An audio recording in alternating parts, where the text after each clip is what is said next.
Yeah. Yeah, we did it. We're here. This is it. It's the Goblins Pockets. That that D&D podcast where we review D&D stuff and we tell you whether you should spend your time and money This on intro this is thing. wonky real fast, Hey, but hey, it's keep you on your toes, it's guys. fluid. It's fluid. We don't rehearse. Rehearsals are for No, losers. yeah, lame people. Yeah. How you been?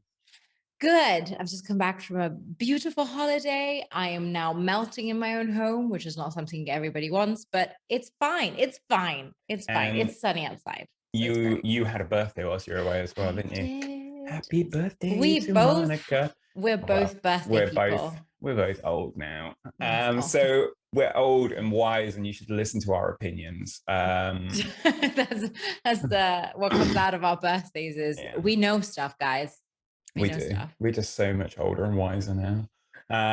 So yeah, I think this week is a show and tell episode, isn't It it? is a show and tell because we both have Um, exciting stuff. This doesn't happen often where we both do something and we're like, we want to talk about this. This is yeah, great. yeah. We want to This is share. it. We're kind of getting some of the more standard stuff not out of the way, but we're reviewing some of the stuff you'd expect. But as episodes go on, we will be digging and finding new things, and they're either very new or less heard of that Yeah. you can hopefully get some more value out of. So yeah, this might be an episode for some people who have maybe been around the block a few times. Yeah. And hopefully We want to try something new, try something new. Yeah. Yeah. So in our we it's a tradition at this point. I think Yes. we're a few I need to episodes get in. my D20. I haven't. Monarchy Which one should I loser. choose? Oh, this was Oh a wow, toss you've got them though. there. I've got this. Sparkly. Oh yeah, that Okay. one's got colors. Yeah. I'm Okay. gonna roll this. Roll. Are you ready for the Yeah. Okay. Good old ASMR. Ooh, Go ahead. 16. Oh, 15. Fuck. Oh, I'm never gonna win one of these. I was just my dice. My dice love me because I have many of them. And inanimate objects hate me. It's the same way like cupboard doors open on me and I stump my toe on things. They're just inanimate objects. Everything hates me. But yeah, I mean, take it away. What have you got for us? So I have got something which I got really excited watching. Mm-hmm. It is a mini series by Critical Role called Exandria Unlimited Calamity. You're back on the Critical Role. Back on the Critical Role. Yes, no. yes. But this is a little bit different because this is DM'd by Brennan Lee Mulligan, who is all hail Brennan Lee Mulligan. Okay, you're a fan. You're a fan. Yeah. I had never seen him DM before because he's my DM of choice, definitely. So he's your Matt Mercer. Well, to me, kind of. Yeah. Does that make sense? Yeah. So he's DMing and he's DMing a mix of cast from Critical Role, but also Dimension 20. So he's DMing Abria Iyengar, who we know from Exandria Unlimited, the previous season, Luis Carrazzo, Marisha Ray, Sam Riegel, Travis Willingham. These are all like old school Critical Role guys, but also Lou Wilson. And Luis Carrazzo are also new. So the cast is great. And the miniseries is can we call it a prequel? I think we can. I think they do, don't you? Yeah. I mean, I've not actually I listened to the first 20 minutes today and he used the word prequel for sure. Kind of prequel, right? Like if you know anything about the world that Matt Mercer has created, there is this big catastrophic apocalyptic event which happens hundreds of years before the events of campaign 1, 2, and 3 in Critical Role, known as the Calamity. Before that, there was this age of magical wonder, like, I don't know, you can call it like the Disneyland of magic, like everyone was doing crazy stuff and were super powerful wizards. And then something terrible happened. Gods were involved, betrayer gods were involved, just the world went to shits, and hundreds of years later, society kind of recreated itself as the society that exists in the main campaigns. However, it's never really clearly explained because, as you can imagine, an apocalyptic event doesn't really leave a clear record of what happened. You know, stuff happens, just stuff is told. And this miniseries is about that. what happened, you know? So for me, it was really interesting because I'm not the kind of person who hates spoilers. I don't really care about spoilers. However, I didn't feel super convinced watching a mini series about characters, which in my mind are kind of doomed to fail, right? The calamity happens. That's a thing. It's not, you can't just change just the whole foundation lore of Critical Role. Yeah. So how do I feel about watching a Critical Role amount of hours? So we're talking about, I think about like maybe an average of 4 hours an episode. I think the last one that came out on Thursday is even longer. It's like maybe 6. Like it's Jesus Christ. 5.5. Yeah, it's a lot of hours. However, it's just 4 episodes, four-part Um, miniseries. So it's like 20 hours maybe. You know, which is so for any other day. podcast, It's less than a day. for any other podcast, it's 20 episodes roughly. It is exactly, but for yeah. for a Critical Role, it's 4 episodes. So it's a decent chunk of hours on characters that I am inevitably going to get attached to, because I get attached to characters really easily. And then, you know, who knows? Who knows what will happen? Will they all die a horrible fiery death? I don't know. I don't know. So have you finished it? I am halfway through episode 3 because episode 4 came out on Twitch on Thursday, but it will come out on YouTube on the Monday that the episode will be out, that this episode will be out. So I will be able to watch it in full at that point. And I will say the reason why I was so excited is because the combination of everything, Brennan Lee Mulligan, the Critical Role cast, the antics that Critical Role have, mind-blowing. Yeah. Like the Age of Arcanum is made for this. Also, they're level 14 characters. Okay, so they're going in pretty tough. They're going pretty tough, right? It's fun. They have high level spells. They can do crazy stuff, like, you know, all the fancy bits of D&D you get to see, because they have access to all of these kind of crazy feats and magical weapons and spells and, you know, interesting characters and incredible lore, because the lore is amazing. So it is kind of like, I don't know, the Great Gatsby, I would call it. Okay, of Critical Role. But yeah, it's really great, really great. How would you a noise? I apologize. A bottle fell. It's the Calamity. How would you say it compares to your kind of run-of-the-mill Critical Role episodes? Or, I mean, is that a question of how does Brennan Lee Mulligan compare to Matt Mercer for you in his storytelling? I mean, definitely. I think it's 2 different questions, because on one hand, I feel like the setup is bound to be different. You know, this is 4 episodes, a mini series. However, it's a mini series that is jam-packed with information and lore, and the pacing is very different, because from what I'm understanding, all the 4 episodes take place in the space of an evening, like it's not of a night, basically. So you don't have the pacing that you would have in a normal campaign, where you have a short rest, a long rest, you go shopping, you do stuff, like it's not as relaxed. Like stuff happens from the very beginning. And the pacing really is set by the introduction, which I think you've listened to. What did you think of the introduction? I mean, I don't know if I've got quite through it. It's only one character has really been focused on, and it's very.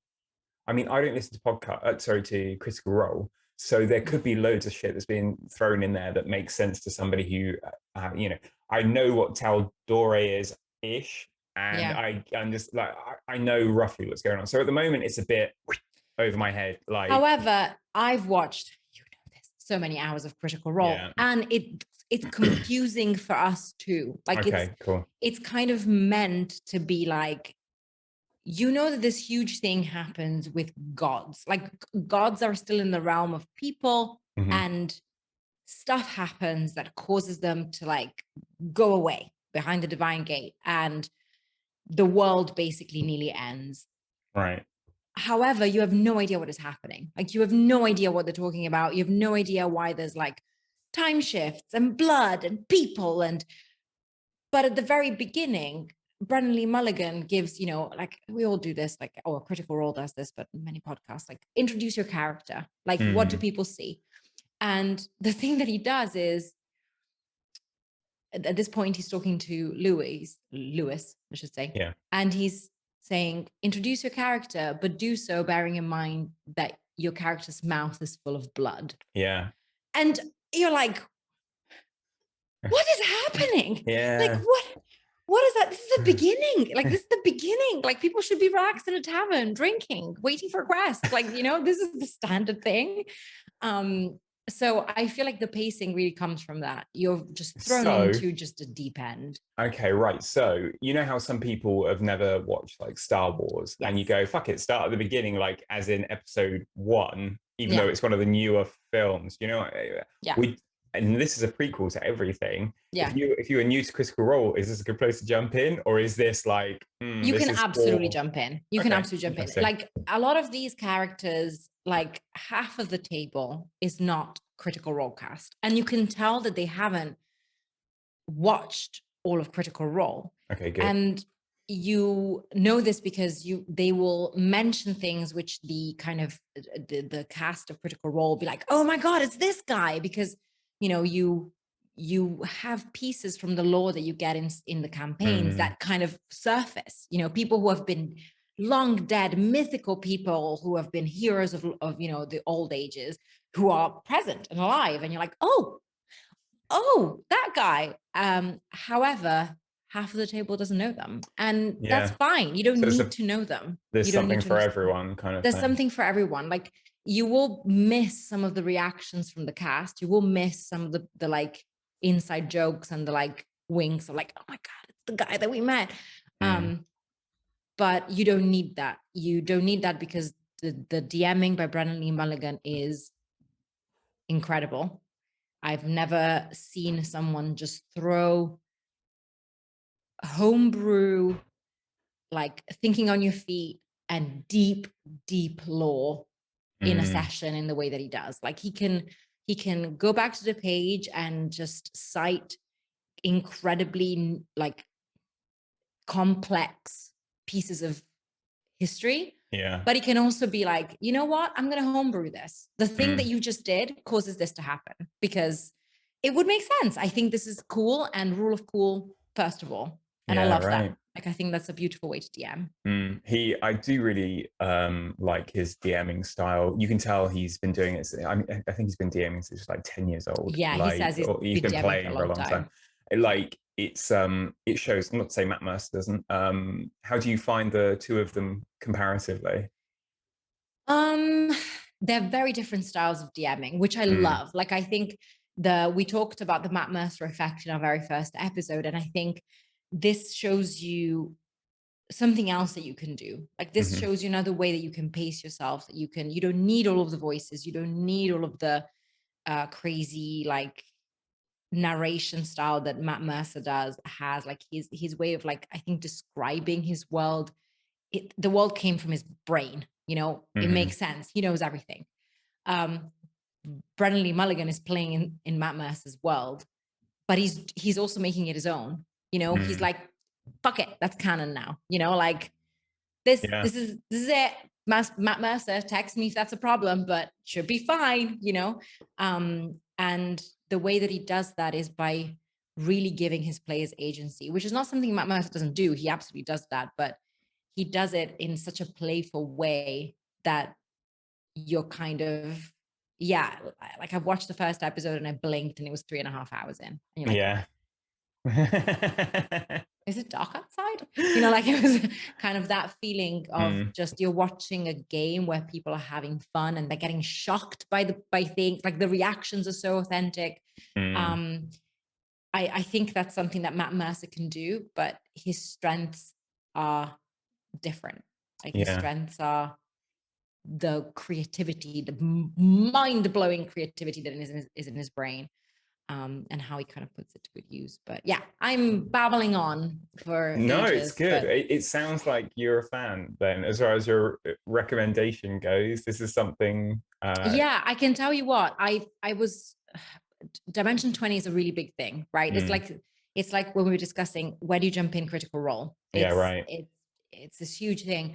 However, this mini campaign, this mini arc made me want to jump into Dimension 20. I need to see more Brennan Lee Mulligan DMing. you know? Oh, that'd be interesting. Yeah. So yeah, maybe we'll do that at some point because I've watched a lot of Dimension 20. But it'd be interesting to hear your opinion on it based on your experience and what Noob. you liked. No, well, no, like, but your experience, Critical Role, watcher and listener, and that kind of thing. So Yeah. it's always good to get other opinions, isn't Yeah. it? So Yeah. yeah, I mean, I think I will listen to this. I listened to Abria Iyengar's her Yeah. Exandria part that she Yeah. did, and that was I enjoyed that. Not my favorite thing I've ever listened to.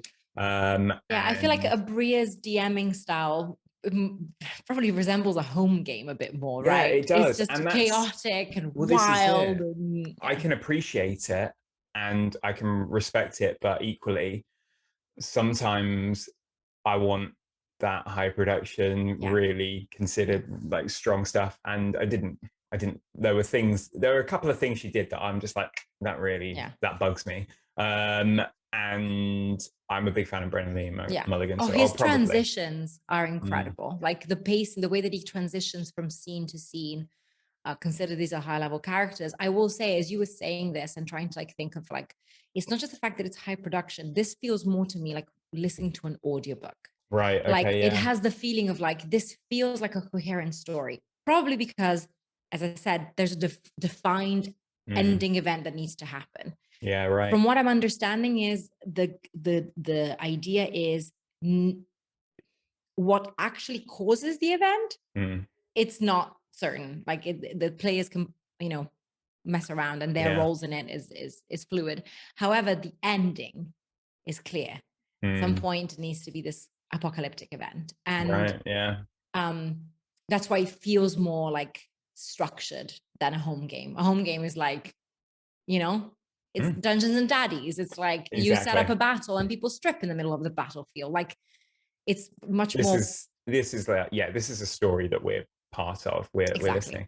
And that's usually quite fun to listen to as a podcast. Not so fun to play in my experience. Someone else's story that has to happen. Absolutely. But fun to listen to. So I share that.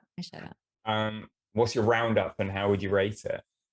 Okay, so for now, I would rate it a solid 17 because of it gives people an insight of what D&D could feel like when you get to higher level characters. You know, not many people get there. Not many people get to level 14 and be like, I'm basically a god. Like, you know, people get stuck at level 6, 7, maybe 8. Instead, if you get to that, like if you feel what a campaign could be with high level characters, it can be really inspiring. It can be really inspiring to set up a one shot where people can just be gods for a little while, you know? And I think it's a really good insight into the high production value of Critical Role and the incredible DMing style of Brennan Lee Mulligan. That's why I give it a really high score, because it's kind of like a good marriage, I suppose. Yeah. And like you said, I think it's almost finished. It's a nice little neat package. So if you're after something to tack on, spend 20 hours on, you know what you're getting. So yeah. Exactly. Oh, great. Oh, thanks, Monica. You're most welcome. Let's go have a break. Let's take a little break. Okay. All right. See you soon. Hey, got an idea for something we should review? Or been thinking of buying something for your D&D collection, but the price has put you off? Why not join our Patreon? For just £4 a month, you'll get a say on what content we review, and when we buy something using Patreon contributions, we'll raffle it off to our patrons. So, you'll be in with a chance of winning the thing you wanted us to review anyway. Good, right? So, go find us on Patreon at The Goblins Pocket. And of course, all new supporters get a shout out on the latest episode. Because we love you. We're back. In the break we were just saying how fun it is, and it's nice to hear so much enthusiasm about something. And obviously, if you're a big Critical Role fan, like Monica is, you're probably going to love. You're going to love it. Love it. Yeah. So with my sucky 15 roll, it wasn't even sucky. It was great. I know, it was good. I thought I was in for a chance then. But what's that, like 4-0 wins for you? Great. I played a game last night, and if you Ooh. follow us on Instagram, you might have seen some of my posts about it. And I played The Quiet Year, and I played The Quiet Year with some friends who I am going to be starting a new D&D campaign with shortly. Okay. Now, The Quiet Year is, I guess, this is a tabletop RPG game, kind of like a one-shot thing. But effectively, it's a map game. So, as part of the game, you define the struggles of a post-apocalyptic community and attempt to build something good within their quiet year after this apocalypse. Though Okay. that's it, word for word, as the creator, what's her name? Avery Alder. She is the creator of this. And as well as some other games that she's created. Although today And we're having a very apocalyptic centric kind of yeah, episode. I know, Today's the right? kind of episode. It's all apocalypse. Yeah. Yeah, so in a nutshell, Mm-hmm. okay, so first thing, disclaimer, anybody who's listening to this podcast is like, that's what they did in the Adventure Zone. That's how they set up for the latest campaign in the Adventure Zone. Yes, I'm very aware of that. I listened to the Also, podcast. good on them. That's really nice. I'm a massive fan of the Adventure Zone, and I completely took this idea. But you know what? That's the whole point of people having Right. ideas. Inspiration. And this is, I'm hopefully going to offer some of you guys inspiration. But the game is actually just created to be a game in itself. You have this year that you run out, and the whole point is you go from the start of the year in spring to the end of the year in winter. And there is an event at the end of sometime in winter. And when that occurs, the game is over. And whatever you've created, whatever community or settlement or whatever it is that you've created, it stands as it is at that point at the end of the game. And that's what you're doing. And for anyone who has no idea what I'm talking about or hasn't listened to the Adventure Zone, effectively how this works is you get a group of people together. One person kind of acts as the mediator, kind of like a game master, I guess, but it's very equal. They don't sit out. They are a player in the game as well. They are just the person that's kind of keeping the ball rolling. Keeping track. Yeah, keeping track of stuff. And you play it with some form of map keeping device, so a piece of paper. We did it on a white clean board with some dry erase markers, and a group of people. We had 5 people playing it, and then you need you can, there's a couple of ways of purchasing this game. You can buy the full kit, which comes with a little nice instruction manual, some dice, some cards, that sort of thing. That costs like £40, about $60 something like that. Or you can get it as a digital PDF that you can keep an eye on an iPad, or you can print out, and that costs like £7. So it's very accessible, it's very cheap. But as part of, if you go for the digital PDF, instead of getting the cards that come with the game, you play with just a deck of cards. So there's 52 weeks in a year, there's 52 cards in a deck. So you divide them up into hearts, diamonds, clubs, and spades, and that's like spring, summer, autumn, and winter. So it's all like, this is very clever. She's very clever, the woman that made this. And you play through the seasons. So it starts in spring, and when you draw, when it's your turn, you draw a card, and on that card, there will be an accompanying like task that you have to do. So in spring, you might pull up the 2 of hearts, and it'll be like I've gone. Somebody appears in your settlement. It's a very like general kind of, not a prompt, I would call, like a really general prompt, and you get to like basically decide. Definitely a role play game. It's all about role play. So on that person's turn, they make all of the decisions. They can ask for insight from the other players, but for the most part, whatever they decide is the way it goes. It stays, So you draw this card, and it says somebody arrives in the village. How are they received? What's the general tone? And then they basically just come up with something. And before all that kind of starts going, you spend a bit of time as a team, and you go around the group, and you say, okay, what is the environment like? So one person, you take it in turns to add something to the map. So to start with, we had somebody who drew a river, one person drew a beach, one person drew a mountain, one person drew some shipwrecks that are in the distance, and then I drew a forest, and then there was a kind of like a ravine that went through some of it. So we've got our basic, and then we go around and you kind of set up what the abundances are in this area and what is in scarcity. So we had water because we had the river, and we had the trees, so we had some wood. The mountains were a bit far away, so we couldn't get to these rocks yet. But then there was a bit of a scarcity, well, based on the world that we set and the kind of preamble, the law that we'd set, we had a lack of morale and things like that. And unity was being tested a little bit. And so, yeah. So is that preamble created by everyone or by the kind of law master? The game comes with preamble. So if you are playing this as a one shot, like just you and some friends playing this for a few hours, there are reasons why you're in a post-apocalyptic world, and that comes in the instructions.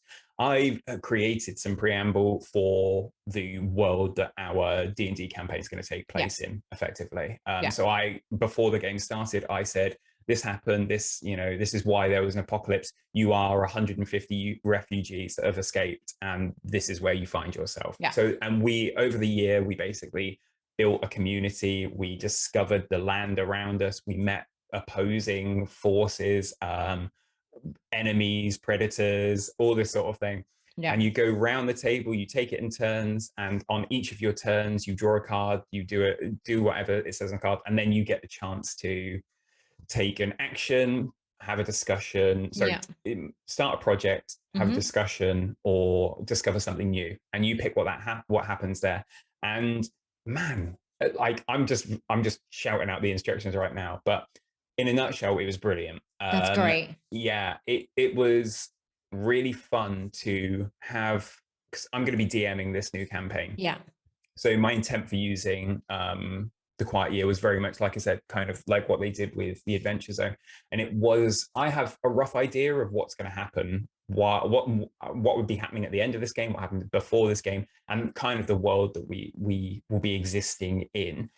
But what was great is that all the players now have put their mark on this world and on this lore, on this story. So they have they're invested in what goes on. So, of these players that will be playing, they created NPCs or potential players. Do you know what I mean? So there's a farmer who tried to seize control of, the community and be the leader. He lost in a vote. He was sent off on like a kind of disposable mission, and he died. Like, so like we've got this law, and we've got the people that were following him. We've got this, we have a religious sect that I didn't know was that you didn't came up that you came up with.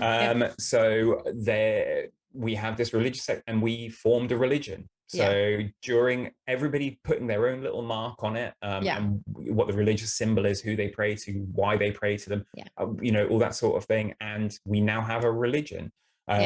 We also have some magical beasts. Nice. So I had ideas of the key enemy and the kind of main bad guy sort of role, but we added in we've got some ghouls that are going to be heavily involved in it. There's something weird going on in these mountains that we're not aware of. There are these deer that have inspired the religion further. And we have some large ostrich-like birds that are knocking about, and some great creatures for you to make. Really, really fun little things. And we also have a map, which can be the starting area. So if any of you have ever started up a campaign, and whether you've done it as a homebrew and you've got a town that you start in, or you're following a book where you've got a setting you're set in, we created this setting, and it's not big. We said it's probably about 4 miles square.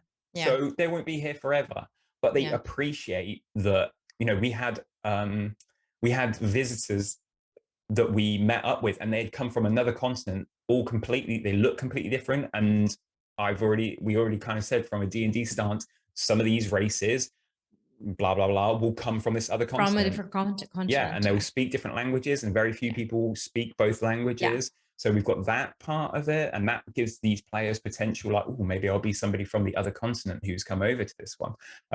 And we we found a druid in a hut in like off in these woods at one point, and never got a name or anything like that. So that's a potential player. So that's a potential player or NPC or. And there's all these sorts of things.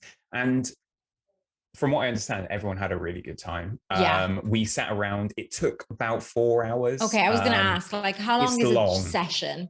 I would say if you've got some, that's about a Critical Role session. It's fine. No, that's good. I was kind of the acting games master, and they recommend about 3 minutes for each round. And I was getting quite militant towards the end because we started at 6:30 in the evening. So it's like, we want to complete this.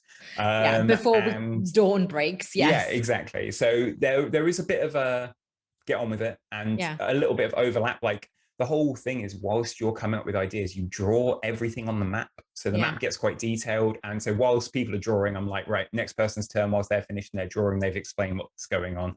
Let's keep it going. So you can do it. You need to keep the pace going. You need to. I would say, if you're going to play this, it's 4 to 5 hours. Okay. And one of the reasons that it was 4 hours is when we got to the winter deck. So spades, as soon as you draw the king of spades, so you shuffle just a spade, the year ends. The game ends, and the frost shepherds come.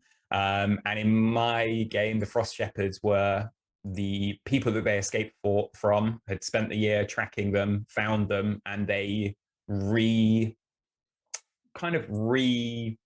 took over abducted area. them, but they decided to kill all of the strong warriors and the stronger people and take the women and children effectively. So that is also given us that's a big lore piece. That's a really big incentive. I think one of the hardest things for homebrew and people, D&D campaigns I've been in, is a real reason for this band of people to be together. Why are they there? What are they doing? And these guys, I mean, it took them a year for the bad guys to catch up. So we've effectively got potential years worth of travel for them to find them. So we've got some shit to do, definitely, to find these people, if that's their incentive, which I think it will be. Probably will be. Based on what happened in the community and that sort of thing. But it was really interesting just to see what my players were interested in, because some of these players, I've never played with any of them, never played D&D with any of them. Completely new. Some of them, only one of them is a really good friend. The rest are basically new people. So it was a really nice opportunity to see them role playing. Like, I'm like, so-and-so uses a voice. Great. So-and-so also likes voices. This person's really good at coming up with like things off the top of the deck. This person's going to need a bit of this, and this person, and it was a great opportunity to test run the group, and it's going to be great. Like, I'm really looking forward to playing with these guys, and we've already agreed that next session will be more of a standard session 0 where you set up the character creation and stuff like that. So I would highly recommend it. And I recorded the whole thing with a GoPro. That's amazing. So for you guys, you listeners and watchers at home, I think we're going to put it out to the Patreons, and this is some mega bonus footage. You get to watch me shout at people, tell them what to do, and also tell my dog. There was a lot of telling my dog to shut up, and him. He just wanted to participate. He was giving you ideas. He just wants to bite everyone. So there's lots of me scrambling around, people going to the toilet. It's very that's raw, authentic, guys. Very raw, very authentic. Yeah. So, but I love the fact that you recorded it, because I think it gives people an idea of like the dynamics and the rules, and I think that's why. Actual gameplay can be really entertaining and useful, because it gives you an idea of the pacing of the game. It gives you an idea of what's going on, and I definitely suggest people who might be interested in using it as part of the campaign also definitely have a look at the McElroy brothers and what they did with the last Adventure Zone, because I think it's useful to see how much of the stuff that they did in the Quiet Year actually really deeply shape the campaign. The types of characters that people could play, the constructs that they made up, the currency that they made up, the dynamics, the locations, the NPCs, that currency is fucked. It is. There is something wrong with that currency. That's stupid. So stupid. However, it was because they're making it work. They don't care. They're making it work, and it's fun to see them acknowledge the fact that some decisions that they were made during the quiet year don't make any sense, but that's because you don't really see the big picture. You're playing like 1 week at a time. But right? you're completely right. The nicest thing about it, so I think a lot of the time when you're creating a D&D campaign as a DM, you'll go away, you write all this lore and all these things that you want to happen. Maybe it'll be quite loose, maybe it'll be hyper detailed, but for the most part, it's you and what you want it to be. And you might have some back and forth with your players and some ideas from them, but effectively, it kind of is down to the DM. The nicest thing about this is that, you know, like one of my players created a religion. They're going to have, that's so much ownership. And whether they monopolize on that for their playing or somebody else becomes a cleric or a paladin of that religion, like, that's cool. It was a group thing. Yeah, it's a group thing. So they've got the ownership of that, and giving your players ownership as a DM and genuinely getting input from them, I think is invaluable. I think it's going to I'm hoping it will strengthen the group, make them way more invested and really appreciate the stakes and understand what's going on. Like, yeah, it was a lot of fun, and I would highly recommend it. That's nice. If you're starting a new campaign or something similar. I know there's a couple of other ones. There's another one I want to check out called, I think it's called Microscope, that another podcast I listen to use. I'd like to look into that. But honestly, also having played this now, I would play this with other friends that are not D&D friends. Yeah. If I had a game, just because it's fun. It is really fun. Like Em, my wife, she was going to play, but then she had plans in the end. And I was just, she would have had just another opinion, opinion coming in. And yeah, I think lots of people would enjoy this because it's more than anything, it's like this kind of socio-economical experiment. Some of the people around the table. A nice thing about it is this the idea of contempt. So if you really don't agree with something, the point of the quiet place is to bite your tongue.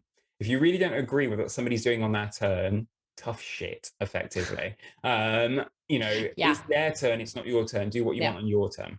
I think I was the only person who took a point of contempt, and it was literally just over the number of people in the community who were priests. And that was just my opinion. I thought it'd be a couple. The guy whose turn it was thought it'd be about 8, and it's just like, okay, that's a lot of people in this group. But that's my idea, and I kept my mouth shut, and we talked about it after we finished the game. And again, there were other people who didn't take points of contempt, but you could tell they were not happy about the decisions that were being making. But that's because it's a collaborative effort. If anybody's ever been in a group project, they know people are going to disagree.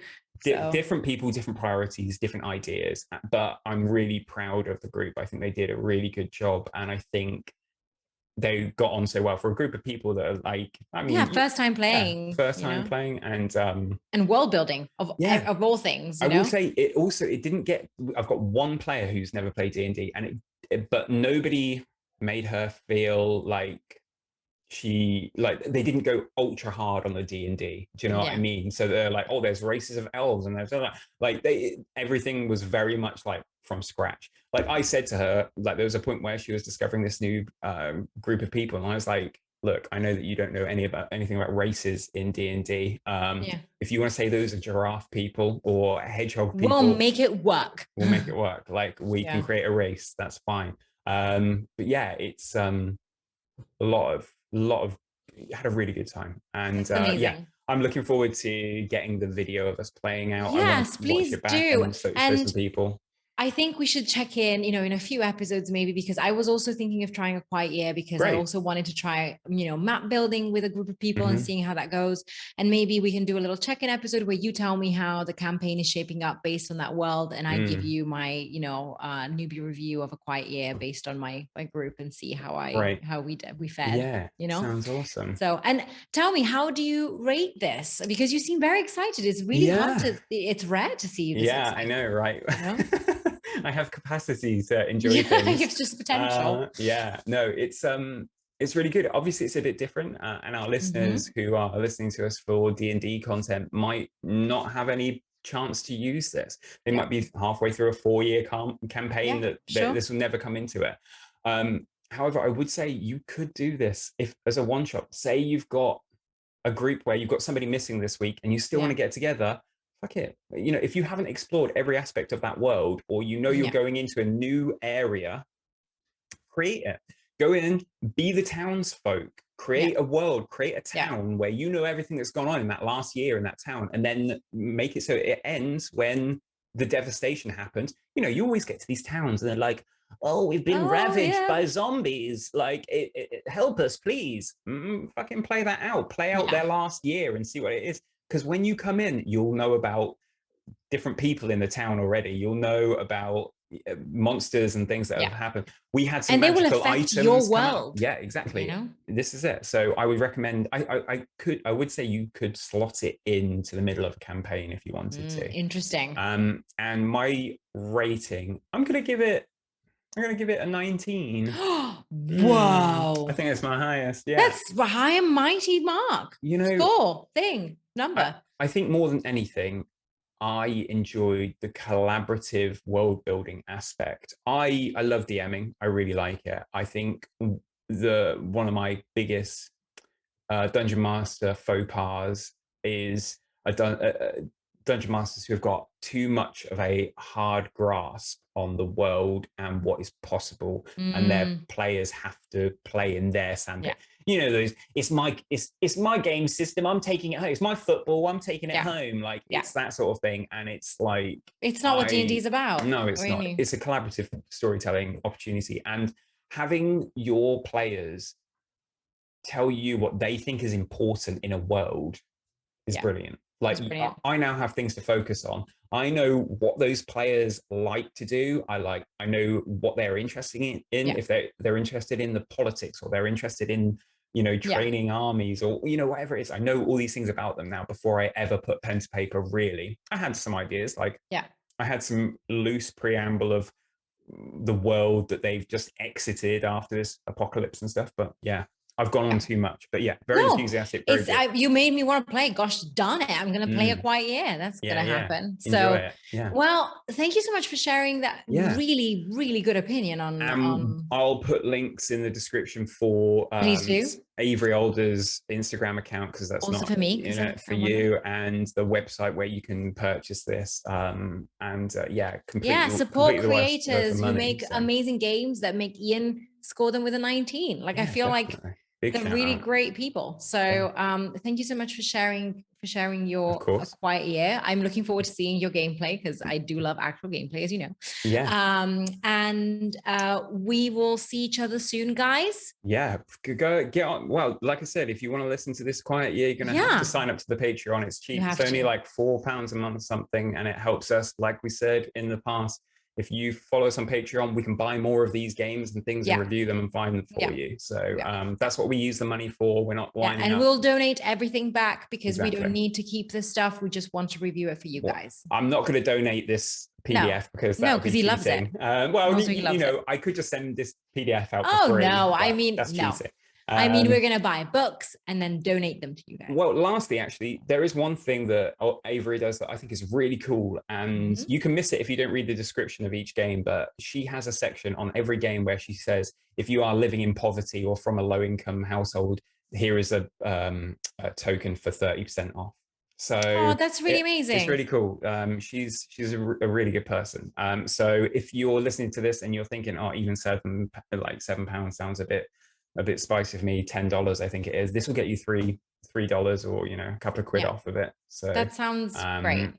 If you're struggling. So give it a go and enjoy. We like to support good people. We like to support good people. Big time. So thank you so much for joining us. Support us on our Patreon, as Ian has said, but also email us at thegoblinspodcats@gmail.com with any ideas of things that you want us to review, or opinions that you have on a quiet year. Have you used it in your campaign? And let us know on our Instagram at the Goblins Pockets. We want to hear from you guys, and we want to hear what you think about the stuff that we review, or anything else that you would like us to see. So get in touch, guys. And we'll see you next time. See you next time. Bye. Bye-bye.